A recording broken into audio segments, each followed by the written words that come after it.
Vamos a mais uma videoaula. Nessa aula eu vou falar um pouquinho aí sobre alguns aspectos da calorimetria. Então, dentro da calorimetria, como o próprio nome já fala, a gente vai falar bastante aí de calor, tá? Calor é uma modalidade de energia, né? Assim como a gente tem energia cinética, energia potencial, energia elástica, energia elétrica. Enfim, tem várias modalidades de energia, calor é uma delas. Calor, na verdade, a gente pode definir como sendo energia térmica, energia térmica em movimento, em movimento no sentido não de movimento interno, mas esse movimento no sentido de movimento de um corpo para o outro. Então, quando a gente coloca, por exemplo, aqui, dois corpos A e B, dois corpos A e B em contato. Digamos que o corpo A tem uma temperatura maior que a do corpo B, a gente vai ter uma passagem de energia do corpo de maior para o corpo de menor temperatura até que se atinja o equilíbrio térmico. E essa energia que vai de um corpo para o outro é o que a gente pode chamar de calor, tá? Então a gente vai estudar o que acontece ou o que pode acontecer num corpo quando ele ganha ou quando ele perde calor. Na verdade, pode acontecer muita coisa. Pode mudar a temperatura, pode mudar de fase, pode dilatar, né? Pode acontecer tudo isso ao mesmo tempo. Mas a gente vai estudar com muita calma cada aspecto dessas mudanças, digamos assim, tá? Então, que aspecto a gente vai estudar nas trocas de calor nesse momento inicial? A gente vai ver primeiro que as substâncias elas reagem de maneira diferente quando elas perdem e quando elas ganham calor, né? Quando você fornece calor para a água, é diferente de quando você fornece calor para uma barra de ferro, né? Coisas diferentes vão acontecer. Então, isso a gente precisa estudar. E, basicamente, a gente vai ver o que acontece com relação à mudança de temperatura nesse começo, tá? Então, troca de calor. Quando tem troca de calor, né, quando um corpo perde calor ou ganha calor, o que pode acontecer? Ele pode mudar a sua temperatura. Esse corpo ele pode mudar de fase, né? Ele pode mudar de estado físico, sólido, líquido, gasoso, né? Você fornece calor para uma certa quantidade de líquido, ele pode passar para o estado gasoso, né? O que mais pode acontecer com esse corpo quando ele troca calor? Ele pode dilatar, você pode ter dilatação, esse corpo, enfim, né? Ele pode mudar através da dilatação, ele pode mudar o seu volume, ele pode diminuir o seu volume, enfim, tem vários aspectos aí. Mas nesse momento, como eu falei, a gente vai se concentrar basicamente nesse aspecto aqui, ó, mudança de temperatura. Então, no momento inicial, a gente vai discutir só isso. Como é que uma troca de calor pode influenciar na mudança de temperatura? Só lembrando aí que tem uma grande diferença entre temperatura e calor, tá? Calor, como eu já falei, é uma energia que vai de um corpo para o outro. Temperatura é medida da agitação das partículas de um corpo, tá? Coisas bem diferentes aí. Então, já que a gente vai falar bastante de calor, primeira coisa importante aí é a gente discutir, na verdade, a unidade de medida de calor, tá? Então, unidade de medida de calor. Como qualquer energia dentro da física, a gente pode medir calor em Joule, tá? No sistema internacional. Então, o calor, Joule, ou, eventualmente, a gente pode usar também calorias, tá? Calorias simplesmente. Não é sistema internacional, mas também é uma medida válida aí para energia, não só calor, para qualquer energia. É que não é comum a gente usar caloria, por exemplo, para medir energia elétrica. A energia elétrica a gente costuma medir em quê? Em watt hora, né? Ou quilowatt hora. como as contas que a gente recebe na nossa casa. Então, mas também é uma medida de energia, só que caloria é mais usado para quando a gente faz contas relacionadas a calor, e joule para qualquer tipo de energia aí no sistema internacional está valendo, tá? Então, na verdade, calor a gente vai nas nossas expressões representar pela letra Q, quantidade de calor, quantidade de calor. Esse calor, como eu já mencionei, ele vai poder ser medido em joule ou caloria. Aliás, a conversão entre joule e caloria é uma caloria equivale a aproximadamente 4,18 joules, tá? Eventualmente o exercício pode pedir para vocês adotarem 4,2, 4,18 ou até 4 nessa conversão aqui. É importante saber, tá? Então, quantidade de calor medida em joules ou calorias, tanto faz. Se bem que a gente vai usar mais calorias nos exercícios, tá? Vocês vão perceber isso também quando forem resolver exercício por aí. Outra coisa importante nesse momento falar. Quando um corpo ele recebe calor, então aqui eu tenho um corpo, tá? Esse corpo pode ser um copo d'água, uma barra de ferro, uma barra de alumínio, não importa. Então tem duas situações. Quando esse corpo ele recebe calor, então o corpo está recebendo calor, a gente diz que esse processo de receber calor para aquele corpo é um processo endotérmico. Endotérmico, né? Endo, alguma coisa no sentido de no movimento de entrada, né? Tá entrando calor naquele corpo, endotérmico. Quando o corpo perde calor, é alguma coisa que sai no sentido de para fora. Então perde calor, a gente vai chamar esse processo de exotérmico, né? Você deixa um copo d'água que está quente em cima da mesa e ele vai esfriando com o tempo. Então ele vai perdendo calor. Aquilo é um processo exotérmico, tá?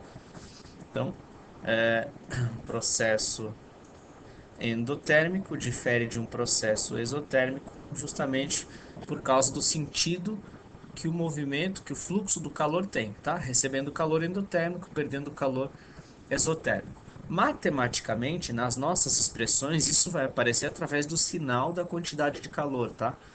Essa nossa quantidade de calor, ela vai ser um valor matemático positivo quando o calor for recebido, e um valor matemático negativo, menor do que zero, quando o calor for perdido, tá? Mas isso são algumas coisas que inicialmente eu queria discutir porque são detalhes importantes que vão aparecer daqui para frente nas nossas expressões, tá? Então vamos lá. Lembrando que o aspecto que a gente está estudando é como que as trocas de calor, como que as trocas de calor influenciam na mudança de temperatura. Esse vai ser o foco dessa nossa aula, na mudança de temperatura. Quando eu falo trocas, agora já dá para entender um pouco melhor por que eu falo trocas, porque eu não sei se o corpo perde ou se o corpo ganha. Então aqui eu posso estar falando de um calor recebido ou posso estar falando de um calor perdido. Então, como eu disse anteriormente também, os corpos eles reagem de maneira diferente à perda de calor e ao recebimento de calor, né? Então a gente vai ter que discutir é, essa questão.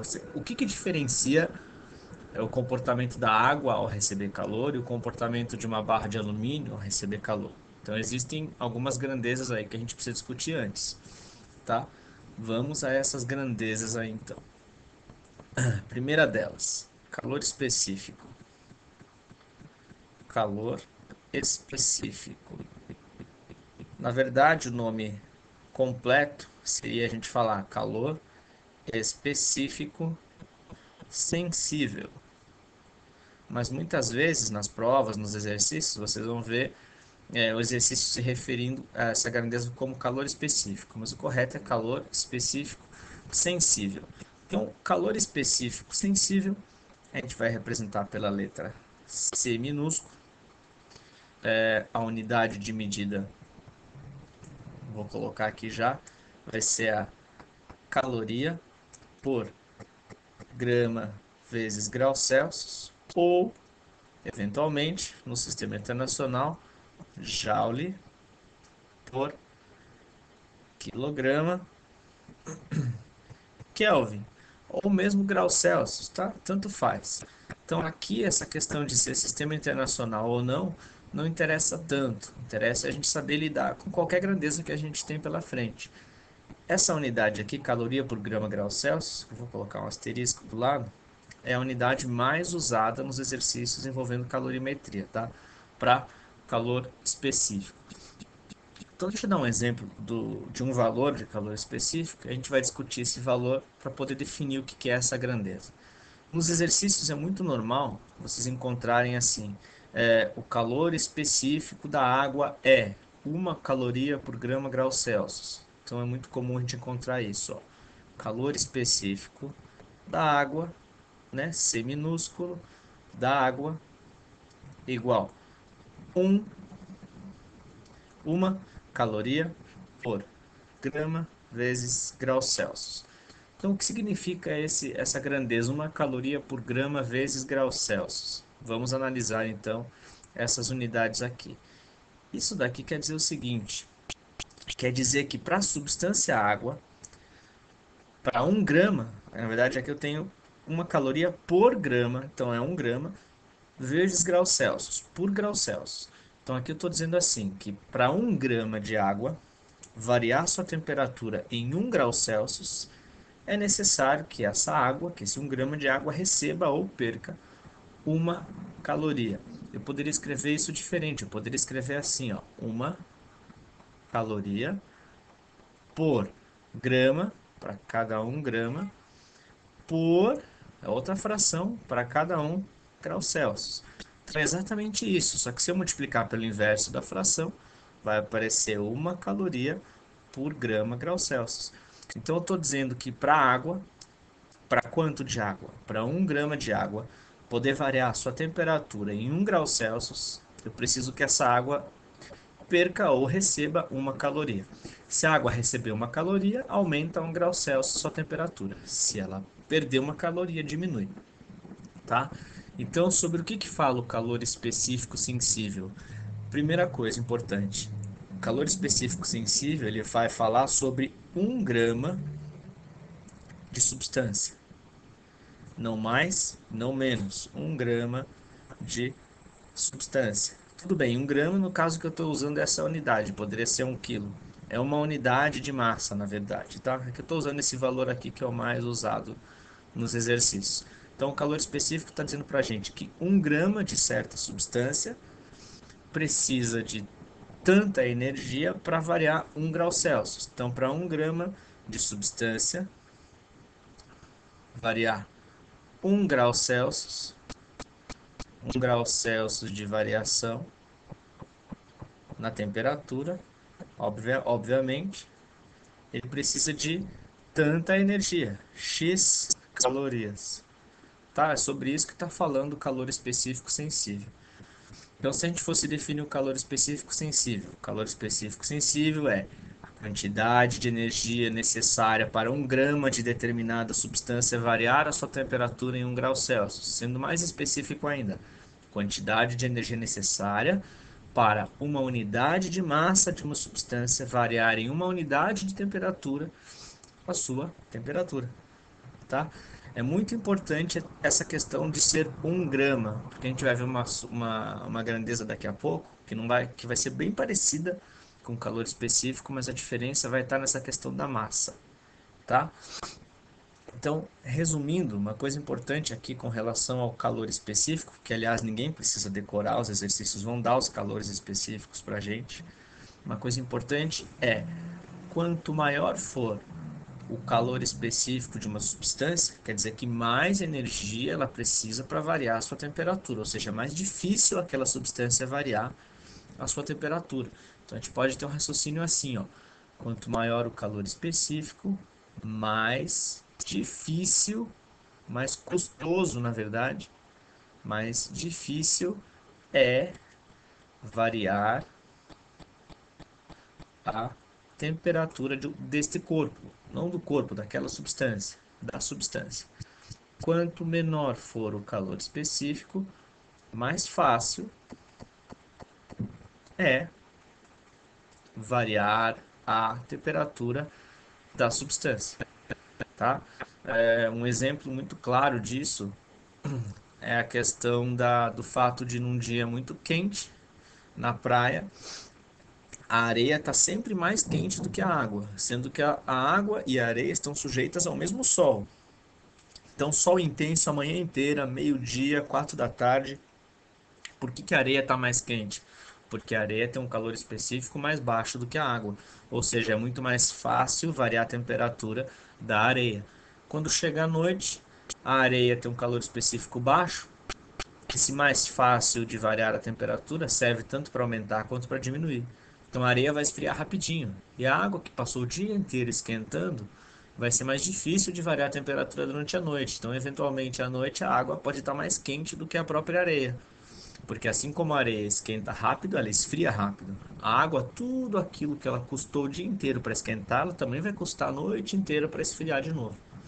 Então, por isso que a gente tem essa sensação, e realmente não é só sensação, é fato, que às vezes durante a noite a água está mais quentinha do que a própria areia, e durante o dia isso acontece de maneira oposta, tá?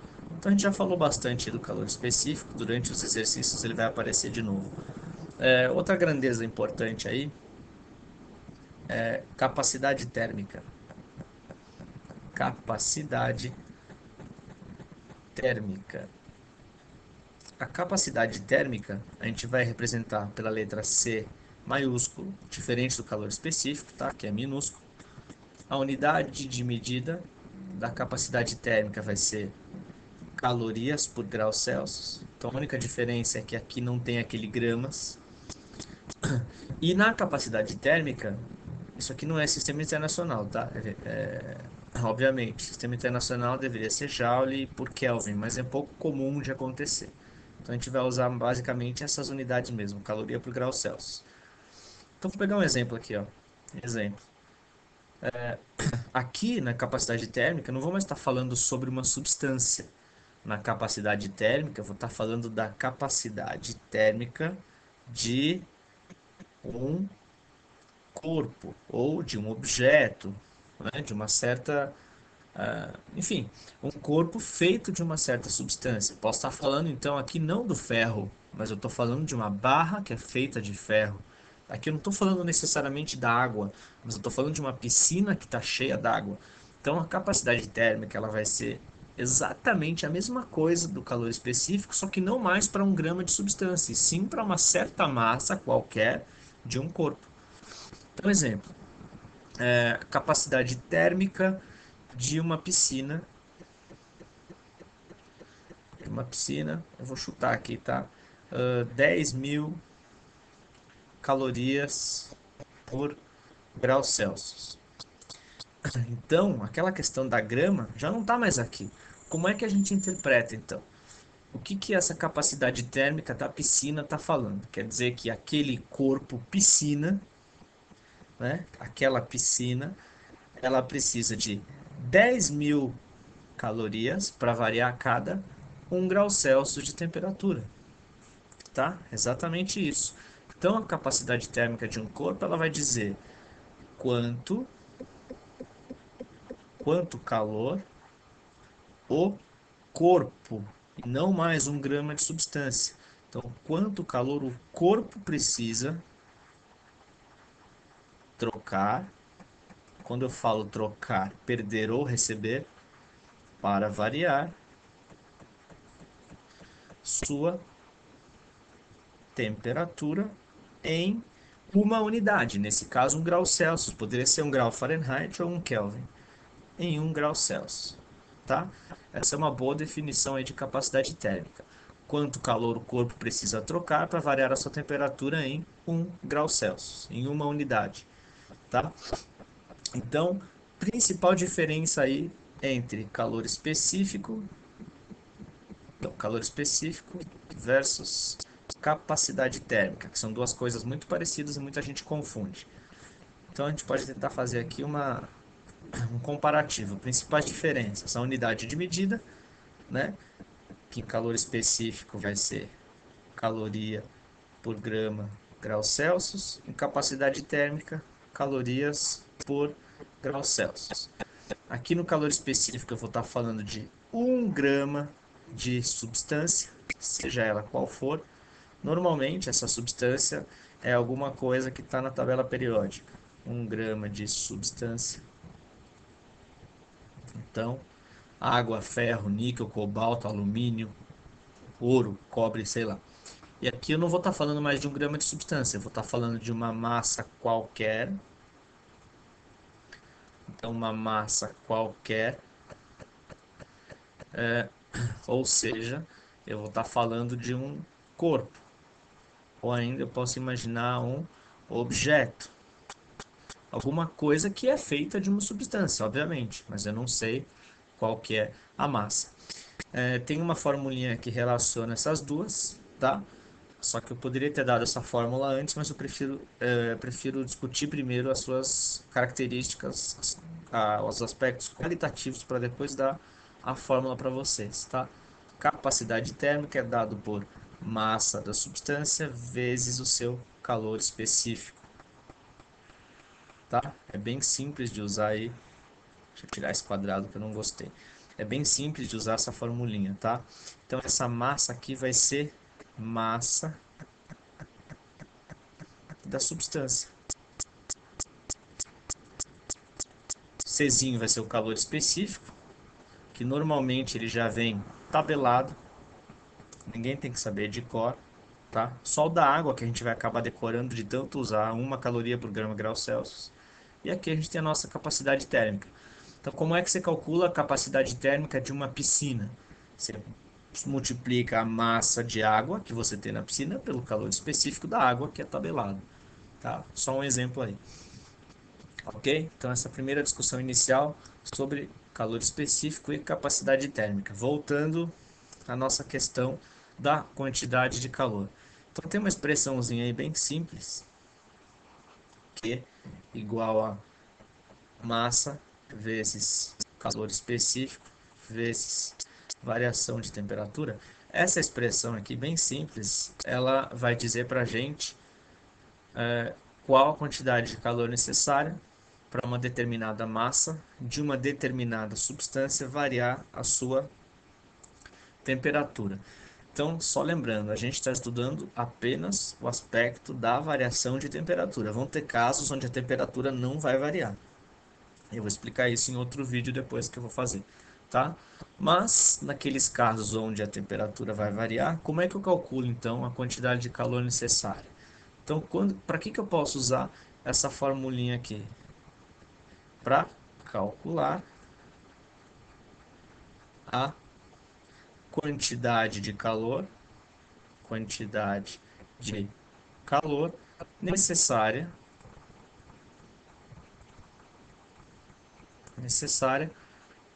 para variar a temperatura de um corpo. Então, de maneira geral, para isso que serve essa formulinha. Obviamente que eu posso já no meu exercício saber essa quantidade de calor, saber a massa, saber a variação de temperatura e calcular esse C. Então, na verdade, essa fórmula ela serve para a gente relacionar essas coisas aqui, tá? Q, M, C, delta T. Ok? Ah, então, vamos fazer uns exercícios e aí a gente já vai aprender nesses exercícios como que se usa.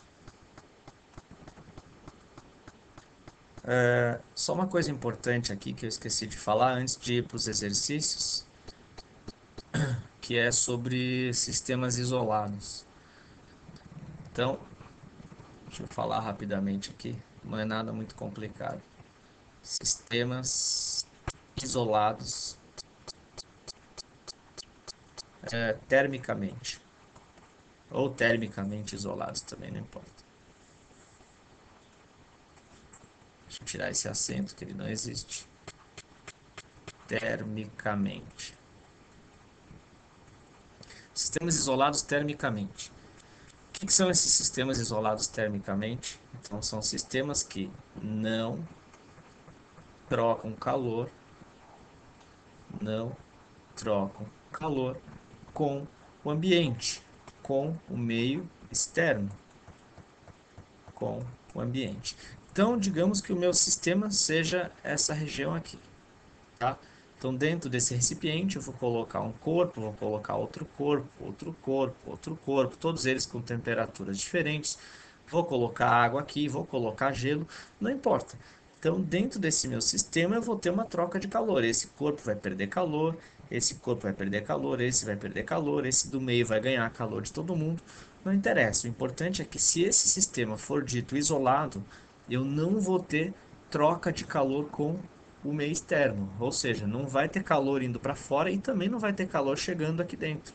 Essa entrada de calor para dentro ou essa saída de calor para o lado de fora não vai acontecer, tá? Simplesmente isso que é um sistema isolado, não troca calor com o ambiente.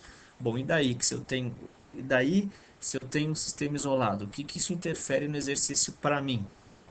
Então, se eu não tenho troca de calor com o ambiente, quer dizer, o calor todo vai ficar lá dentro do meu sistema. Então, vou fazer o seguinte exercício mental aqui. Imagina que nesse meu sistema eu tenho um recipiente isolado aqui, tá? Então, aqui eu tenho um recipiente isolado, que pode ser uma garrafa térmica, recipiente isolado, não deixa entrar nem sair calor. E aqui dentro desse recipiente eu vou colocar dois corpos, tá? Corpo A, esse corpo A, e vou colocar também o corpo B em contato com o corpo A lá dentro. Corpo B em contato com o corpo A. Digamos que o corpo A ele tem uma temperatura maior, que é o meu corpo quente, tá? Então vou ter aqui temperatura do corpo A maior do que a temperatura do corpo B. E daí, se eu tenho a temperatura do corpo A maior que a temperatura do corpo B? É aí que eu vou ter passagem de calor do corpo A para o corpo B. Uma certa quantidade de calor vai estar indo do A para o B. Quanto calor que o A vai perder? Uma certa quantidade Q. Quanto calor que o B vai receber? Essa mesma quantidade Q. Porque essa quantidade Q, se ela sai do A, ela só pode ir para o B. Ela não tem como ir para fora, porque esse é um sistema isolado. Então, tudo aquilo que o A perde, que é menos Q, o B vai receber, que é mais Q. E quando eu somo essas duas quantidades, eu vou ter zero, tá? Então esse aqui vai ser um truque que a gente vai usar nos exercícios que envolverem trocas de calor entre dois ou mais corpos. Se eu colocar 3, 4, eu posso usar o mesmo raciocínio.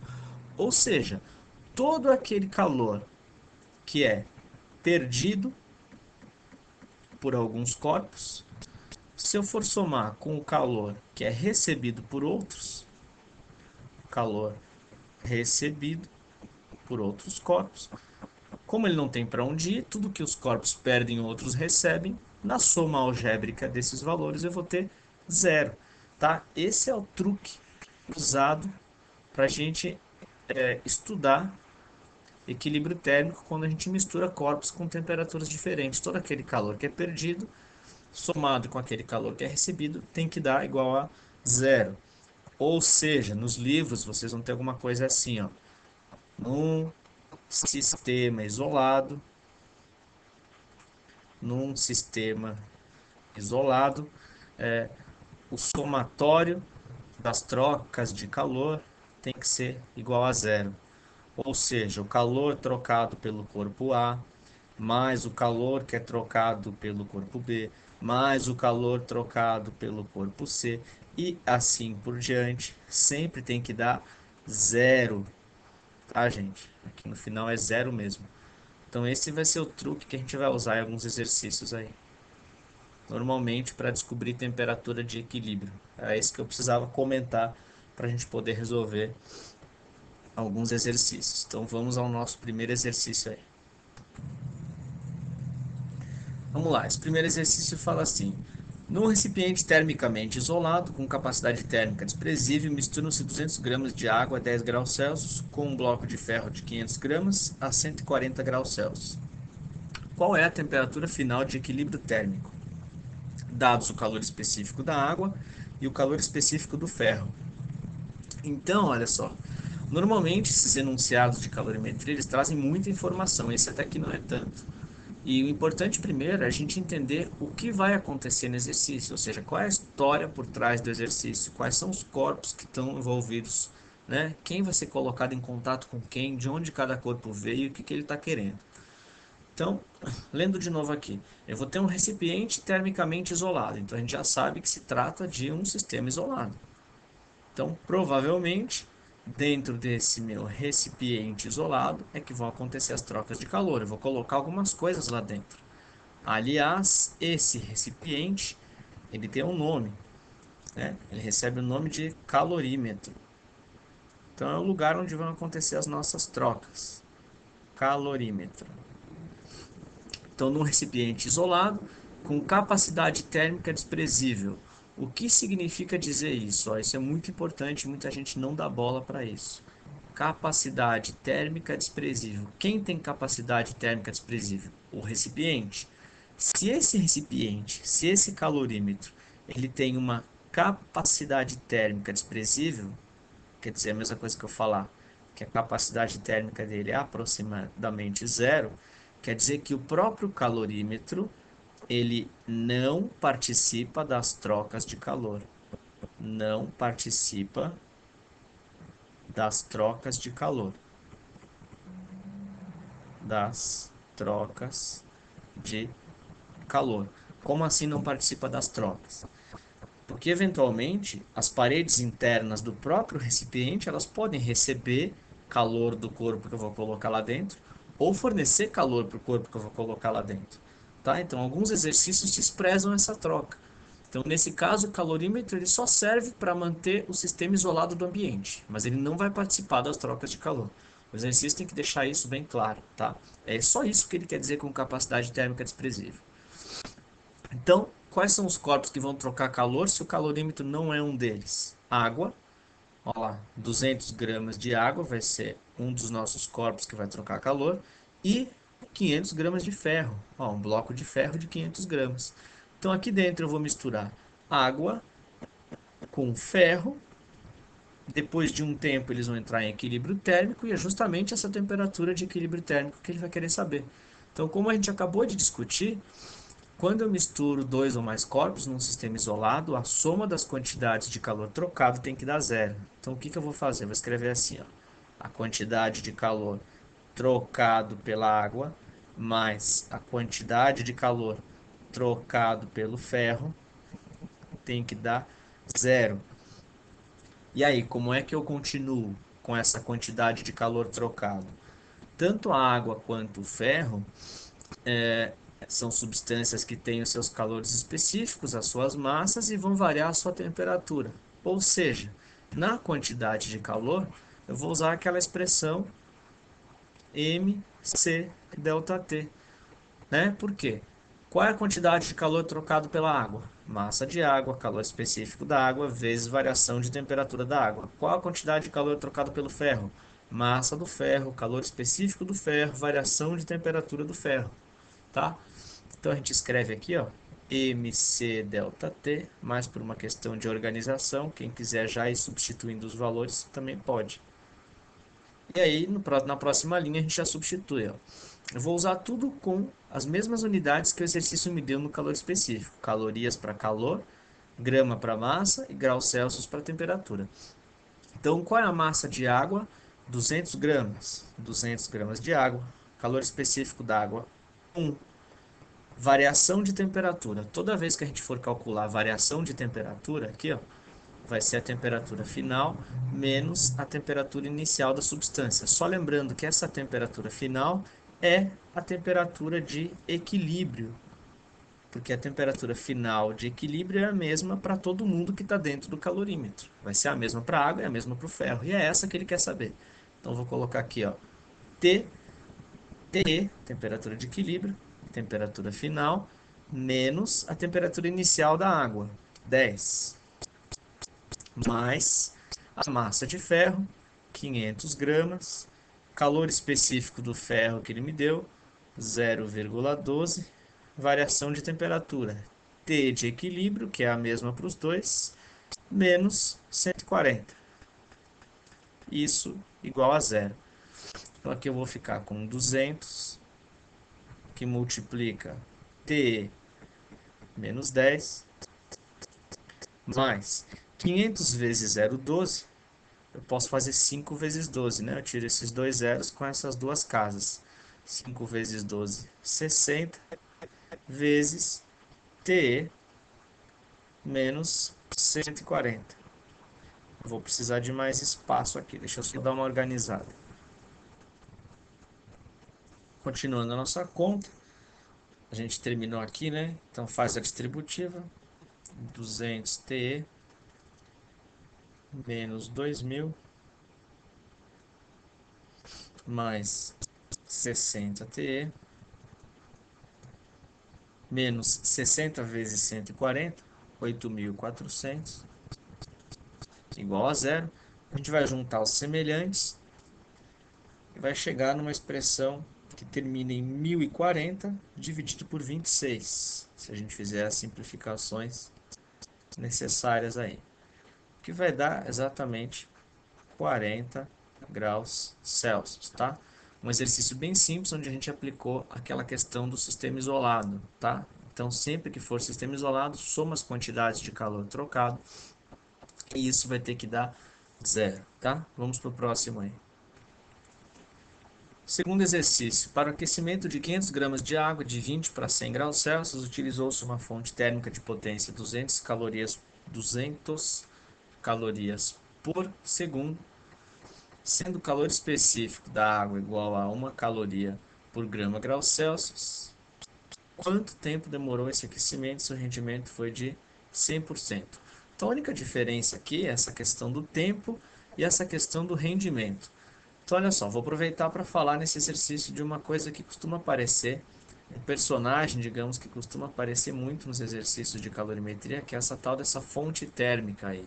O que é a fonte térmica? Então, se nos exercícios a gente está falando de quantidade de calor recebido, por exemplo, da onde está vindo essa quantidade de calor? Ela tem que estar vindo de uma fonte térmica. E o que é, na realidade, essa fonte térmica? Essa fonte térmica é um lugar de onde o calor vem. Pode ser um fogão, pode ser uma fogueira, pode ser um forno, não importa, tá? É o lugar de onde o calor está vindo. E nesse caso, ele me falou da potência dessa fonte térmica. Então, não precisa pensar em nenhuma fórmula a mais para essa potência. A gente simplesmente vai anotar isso. Quer dizer, essa fonte térmica ela está fornecendo 200 calorias por segundo. Essa informação eu vou usar lá no final de novo. Então imagina que é um forno e esse forno está fornecendo 200 calorias a cada segundo. Ponto. Por enquanto só isso. Então, outra coisa que ele fala aqui no enunciado que é diferente, essa questão do rendimento. O que significa um rendimento de 100%? Quer dizer que aquela fonte, todo o calor que ela fornece vai ser usado pela água, não vai ter calor perdido. Ela poderia, dessas 200 calorias por segundo, ela podia estar perdendo para o ambiente 50 e fornecendo só 150, mas não. Tem um rendimento de 100%, quer dizer que a água pega todo o calor que vem da fonte e usa para aquecer. Tá? Não vou ter esse rendimento de 100%, quer dizer que eu não vou ter energia perdida. Só isso, mais nada. Então, voltando aqui ao exercício, eu tenho uma massa de 500 gramas de água, 500 gramas de água, que é o que eu vou aquecer. Ele quer aquecer essa água de 20 até 100 graus Celsius, então eu já deixo a minha variação de temperatura calculada. Ó. Temperatura final 100 menos a temperatura inicial 20, minha variação de temperatura tem que ser 80. E o calor específico da água, que é 1. Calor específico da água, sempre 1. 1 caloria por grama grau Celsius. A pergunta vai ser: quanto tempo leva para acontecer isso daqui? Perceber aí, gente, vocês têm que perceber aí que esse exercício não é igual ao anterior. Porque no exercício anterior eu misturava duas coisas dentro de um recipiente e queria calcular a temperatura de equilíbrio. Aqui eu não vou misturar nada. Eu só sei que Eu coloco uma certa quantidade de água em contato com uma fonte térmica, ela vai esquentar e eu quero saber em quanto tempo isso acontece. Não é exercício de misturar corpos. Então aqui eu não vou usar aquela coisa de somar os calores e dar igual a zero. Então muito cuidado com a decoreba, tem que saber o que vocês vão usar e por que vocês estão usando, tá? Então olha só, se eu sei a massa de água, o calor específico e a variação de temperatura, eu consigo calcular com essa expressão quanto calor eu preciso para que isso aconteça. Depois eu penso na questão do tempo. Então a quantidade de calor aqui vai ser 500 gramas, calor específico 1, variação de temperatura 80. Só multiplicar então 500 por 80. 40.000 calorias. Essa é a quantidade de calor necessária. Mas eu sei que esse forno está me fornecendo 200 calorias por segundo, enquanto quanto tempo demora? Dá para fazer uma regra de 3 ou simplesmente dividir 40.000 por 200 calorias. A gente vai ter esse tempo. 40.000 calorias são 200 por segundo, então eu vou dividir 40.000 por 200, vou tirar dois zeros, 400 por 2, eu sei que são 200 segundos. Esse é o tempo que eu tenho que deixar essa água em contato com essa fonte térmica para que ela aqueça 80 graus Celsius, tá? Exercício bem simples, só que necessitava de uma interpretação do texto aqui. Então, não tem nenhuma fórmula extra. É só fazer uma análise no final do exercício com relação ao tempo que é dado aqui, ou no que ele chamou de potência da fonte térmica, 200 calorias por segundo. Ok? Então, vamos para o próximo aí. Terceiro exercício. Para avaliar a temperatura de 300 gramas de água, usou-se um termômetro de 100 gramas de massa e calor específico sensível 0,15 calorias por grama graus Celsius. Inicialmente, esse termômetro indicava a temperatura ambiente, 12 graus Celsius. Após algum tempo colocado em contato térmico com a água, o termômetro passou a indicar 72 graus Celsius. Supondo não ter havido perdas de calor, determine a temperatura inicial da água. Então, olha só, só pegando esse finalzinho aqui, não ter havido, supondo não ter havido perdas de calor. Isso daqui já diz pra gente que esse vai ser um sistema isolado, tá? Então, a gente já tem certeza que esse é um sistema isolado e nesse sistema isolado eu não tenho perda de calor para o ambiente. Próximo passo, a gente identificar o tipo de exercício. Olha, a pergunta dele vai ser a temperatura inicial da água. Mas o que ele faz com essa água? Ele pega essa água e coloca ela em contato com um termômetro. Então, se não tem perda de calor, quais são os corpos que estão trocando calor entre si? De novo, para avaliar a temperatura desses 300 gramas de água, ele foi lá e pegou um termômetro de 100 gramas e colocou em contato com a água. Então, inicialmente, o termômetro indicava 12 graus. Depois de um tempo que ele está colocado em contato com essa água, ele vai indicar 72. Então, não trocou calor com o ambiente. Ele falou que o sistema é isolado. Então, os únicos corpos que estão trocando calor aqui são o termômetro e a água. Ou seja, se é um sistema isolado, eu tenho troca de calor entre o termômetro e a água, eu vou fazer aquele truque. Eu vou dizer que o calor trocado pela água, com o termômetro, obviamente, mais o calor trocado pelo termômetro com a água, obviamente também, tem que dar igual a zero, tá? O termômetro inicialmente está a 12. A água a gente não sabe a quanto que está, mas no final eu sei que todo mundo vai estar a 72. Então a gente já vai ler o texto de novo e substituir aqueles valores que são necessários. Mas a gente, para organizar, já coloca a nossa formulinha MC delta T aqui, ó. MC delta T.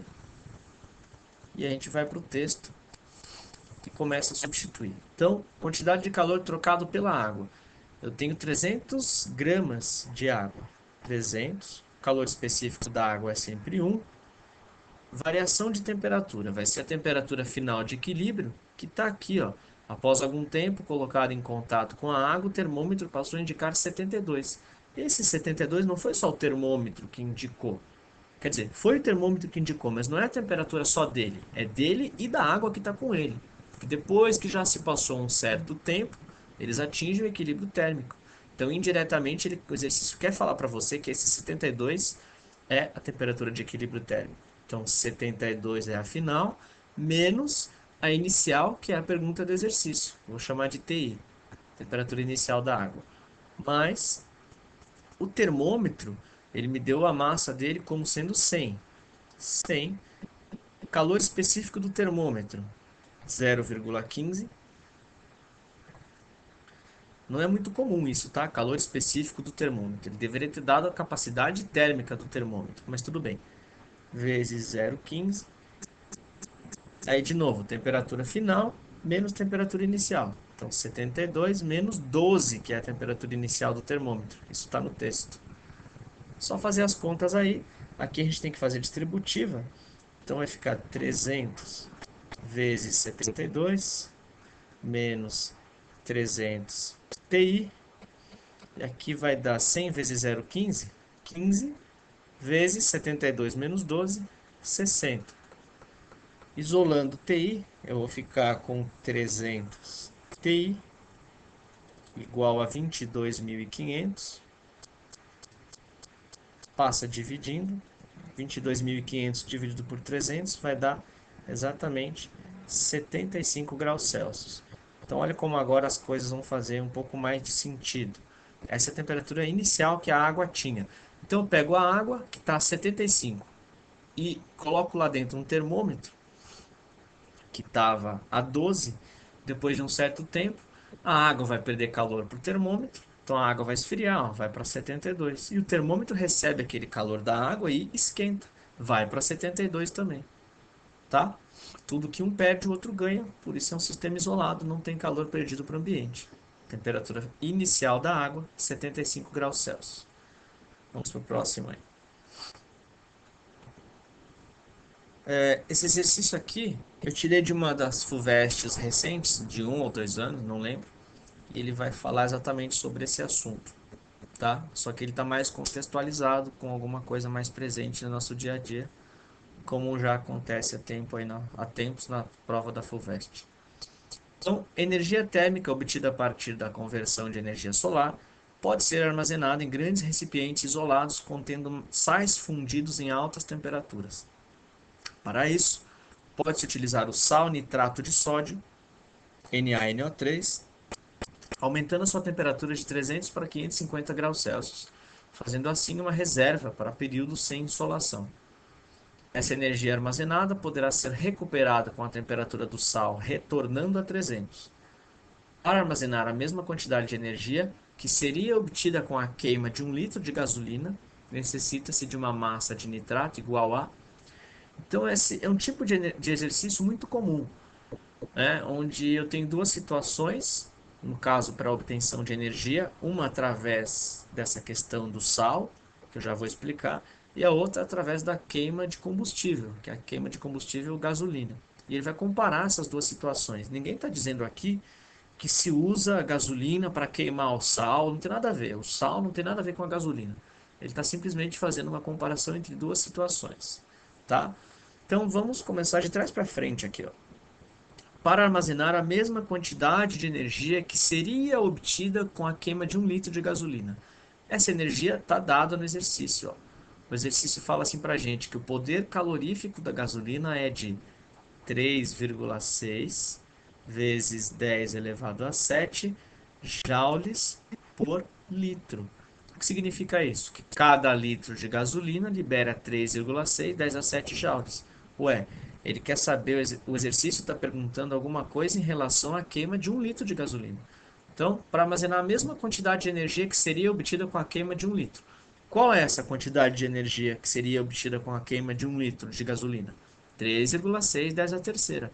Ou seja, a quantidade de calor que ele vai querer liberar lá com esse sal vai ser de 3,6 vezes 10 a sétima joules. Eu vou deixar isso aqui esperando e vou pensar na parte do sal agora. Então, como é que ele faz para armazenar essa energia? Pode ser armazenado em grandes recipientes, contendo sais fundidos em altas temperaturas. Ou seja, eu vou ter um sal em estado líquido, fundido. E esse sal ele vai ficar exposto à luz solar e vai armazenar energia por um certo tempo. Ó, para isso, pode-se utilizar o sal, aumentando a sua temperatura de 300 para 550, fazendo-se assim uma reserva para períodos sem insolação. Então, esse sal ele armazena uma certa energia quando ele vai de 300 para 550.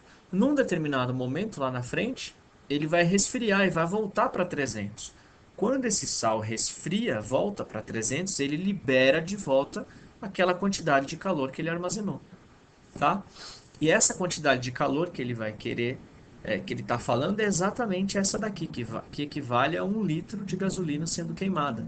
Então, na verdade, ó, o que eu vou ter é aquela relação MC delta T, só que eu vou fazer isso para o sal, tá? Para o sal NaNO3.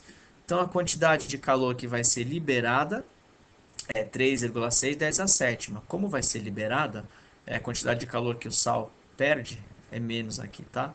Então, menos 3,6 vezes 10 a sétima joules.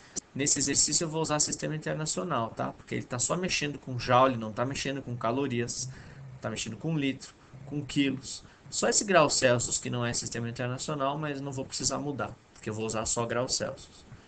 Então, 3,6 10 a sétima. A massa é exatamente a pergunta dele. Qual a massa de sal que vai ser necessária? Certo? Ó, para armazenar a mesma quantidade de energia, necessita-se de uma massa de NaNO3 igual a, então é a massa de sal que ele quer. O calor específico do sal está aqui, ó, dado no exercício, 1,2 10 a terceira. 1,2 10 a terceira. Variação de temperatura. Então eu estou querendo saber na volta, quando o sal vai de 550 para 300, quanto ele libera. Então a temperatura final 300 menos a temperatura inicial 550. Dando uma organizada aí, eu vou ficar com 300, na verdade aqui é menos 3,6, né? Menos 3,6 vezes 10 a sétima igual a 1.200, certo? Esse M, esse 1,2 10 a terceira é a mesma coisa que 1.200 aqui. Então, 1.200 M vezes, aqui vai dar menos, porque o calor é liberado, então tem que ser menos aqui, ó, 300 menos 550, uma variação negativa, menos 250. Esse menos com esse menos a gente pode cancelar, no final das contas, fazendo aí as simplificações necessárias, não é uma conta difícil, eu vou obter 120 quilos, tá? A alternativa B. Então não era difícil esse exercício da FUVEST, simplesmente tinha que fazer a associação entre o que ele queria aí, que era o calor que a gasolina libera e o calor que o sal pode armazenar, tá? Ok, próximo exercício. Bom, nosso quinto e último exercício aí é um exercício também da FUVEST e ele vai falar aí sobre o mesmo assunto que a gente está vendo. Um trocador de calor consiste numa serpentina pela qual circulam 18 litros de água por minuto. Serpentina é esse negócio que está enrolado aqui, tá? A água entra na serpentina a temperatura ambiente, 20 graus Celsius, e sai mais quente. Com isso, resfria-se o líquido que passa por uma tubulação principal na qual a serpentina está enrolada. Numa fábrica, o líquido a ser resfriado na tubulação principal é também água, a 85 graus Celsius, mantida a uma vazão de 12 litros por minuto.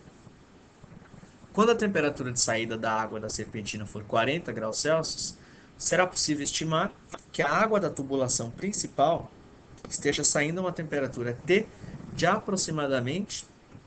Então, acho que tudo nesse exercício aqui é interpretação. Não é um exercício difícil, mas tem que entender o enunciado, o que está acontecendo, o que esse desenho tem a ver com o que ele está falando. Ele está falando, a princípio, de duas águas diferentes.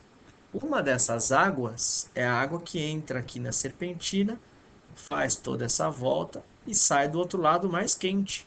Olha só, a água entrou aqui a 20, deu toda a volta, né? Fez várias voltas aqui nesse cano do meio, digamos assim, e saiu a 40. De onde que essa água que entrou a 20 e saiu a 40 tirou energia para aumentar a temperatura? Dessa outra água que entra a 85 e vai sair numa temperatura menor, tá? Então entra uma água aqui a 85 e a finalidade desse equipamento é resfriar essa água. Como que ele resfria? Transferindo o calor dessa água para essa outra que passa em volta. Então, na verdade, os dois corpos que vão trocar calor aqui são a serpentina que está em volta e a água que passa no meio. Então, olha só essas duas águas que ele me deu. Vou tentar separar aqui. Uma é a água que está na serpentina. Serpentina. Então, é esse cano menor que está enrolado. A água da serpentina. A outra água do exercício aí é a água, como que ele chama? Da tubulação principal. Vou chamar de água principal, pronto. Que é a água que passa no meio. Água principal. Então, são duas águas aí no exercício. Eu tenho que saber a massa de cada uma dessas águas. Eu tenho que saber a temperatura inicial, final, calor específico. Vamos ver o que que ele me dá. Então, olha só. A água da serpentina, ele não fala qual é a massa, mas ele fala que circulam 18 litros por minuto. Vou deixar isso anotado, depois a gente vê o que faz com isso. 18 litros por minuto na água da serpentina. Ela entra a 20 e sai a 40. Eu já posso calcular a variação de temperatura. Temperatura final 40, a inicial é 20, 20 graus Celsius. Essa é a variação de temperatura da água da serpentina. A outra água, numa fábrica, o líquido a ser resfriado é também água. Ela entra a 85, eu não sei a quanto ela sai, mas ela tem uma vazão de 12 litros por minuto. Então, essa água da tubulação principal, ela passa a uma velocidade, a uma vazão de 12 litros por minuto. Eu sei que ela entra a 85, né? Então, temperatura inicial dessa água, da água principal, 85 graus Celsius. E justamente o que ele vai querer saber é que temperatura ela sai, ó. Quando a temperatura de saída da água da serpentina for 40, que é aquela menor, será possível estimar que a água da tubulação principal esteja saindo a uma temperatura de... Então ele vai querer saber qual é a temperatura final dessa outra água aqui. O que que eu faço com essas duas coisas? Primeiro, eu preciso pensar na quantidade de calor que a água da serpentina vai liberar. Só que para eu calcular a quantidade de calor que a água da serpentina libera, qual a massa que eu uso? Eu tenho que pensar numa certa massa. Eu não sei que massa usar, mas eu sei que a água está passando numa velocidade de 18 litros por minuto. E no outro caso também é 12 litros por minuto. Ou seja, eu posso tentar imaginar essa situação de troca de calor aqui acontecendo para 1 minuto. Necessariamente eu tenho que escolher o tempo. Se eu escolher 1 hora, a quantidade de água que vai passar, tanto na serpentina quanto na água principal, vai ser diferente de meia hora, vai ser diferente de 10 minutos, vai ser diferente de 1 segundo. Então eu tenho que estabelecer um tempo. Qual é o tempo que eu quero olhar no exercício? Então eu quero olhar para 1 minuto. Eu posso escolher, sempre vai dar certo, qualquer que seja o tempo que eu escolher. Então, se eu quero olhar para 1 minuto, qual é a massa de água da serpentina? 18 litros. 18 litros é o volume, na verdade, mas a gente vai saber a massa também. Qual é a massa de água principal? São os 12 litros. Então, olha só, vamos calcular a quantidade de calor aqui. Quantidade de calor da água da serpentina, né? Quantidade de calor que ela vai liberar vai ser. Para 1 minuto são 18 litros. Só lembrando, cada 1 litro de água equivale a 1 quilo. Ou seja, 18 litros são 18 quilos. Eu vou usar a massa em gramas. Então, 18 quilos são 18 mil gramas. Vezes calor específico da água, 1. Variação de temperatura, 20. Então, a quantidade de calor que a minha água da serpentina vai liberar para outra água aí, vai liberar não. Ela vai roubar da outra, tá? Quem vai liberar calor é a água que passa no meio. Então, qual é a quantidade de calor que ela vai roubar da outra água principal? 18 mil vezes 20. Eu posso usar vários zeros aqui, 4 zeros, ou simplesmente colocar 36 vezes 10 a quarta calorias. Então, o que que a água que passa lá no meio vai fazer com essa quantidade de calor? Na verdade, não é o que que ela vai fazer. Da onde que veio essa quantidade de calor que esquentou a serpentina? Veio daquela água principal. Então, vou usar a mesma conta agora, né? O mesmo tipo de cálculo, EMC delta T. E na quantidade de calor, eu vou colocar esse calor aqui. Ou seja, todo o calor que a água que passa pelo meio libera, vai para a serpentina. Então, a água principal, ela libera calor. Eu tenho que colocar o menos aqui, ó. Menos 36 vezes 10 a quarta vai ser igual a massa para 1 minuto 12 litros, são 12.000 gramas, 12.000, o calor específico é 1, e a variação de temperatura, eu vou deixar ΔT, depois eu abro esse ΔT. Esse meu ΔT aqui, fazendo as contas, então ele vai dar menos 30. Só terminar a conta aqui, tá? Passar o 12.000 dividindo, vai cortar 4, 3 zeros, vai acabar dando 3.600 dividido por 120, alguma coisa assim. Então, menos 30 graus Celsius. Essa é a variação de temperatura. Então, o que a gente faz com essa variação? A variação de temperatura é a temperatura final menos a inicial. Eu estou pensando na água principal aqui, tá? Então, menos 30 igual a temperatura final, é o que eu quero descobrir, menos a temperatura inicial, 85. Então, vou passar para o outro lado, vai ficar mais 85 menos 30, temperatura final da água principal, 55 graus Celsius, tá? Bem interessante esse exercício aqui, só que, de novo, interpretação de texto é o que pega nas provas de vestibular hoje em dia, não é nem só fórmula, eu estou usando a mesma fórmula, tá? O que importa aqui é a interpretação. Então, todo aquele calor que a água do meio libera, a água que passa em volta pega para ela. Tanto é que aqui entra 85, sai a 55, ou seja, perdeu calor. Aqui entra 20, sai a 40, ganhou calor, tá? Simplesmente isso. Em breve eu vou fazer outros vídeos falando sobre outros aspectos da troca de calor, que é quando esse calor ele não é usado só para mudar de temperatura, é quando ele é usado para mudar de estado. E aí vão ter exercícios mais complicados, onde a gente vai misturar corpos, e alguns desses corpos podem mudar de temperatura, outros podem mudar de fase, né? Podem mudar de estado físico, tá? Depois nos próximos vídeos eu comento sobre isso. Então, por enquanto é só isso. Espero que tenha ajudado. Até a próxima.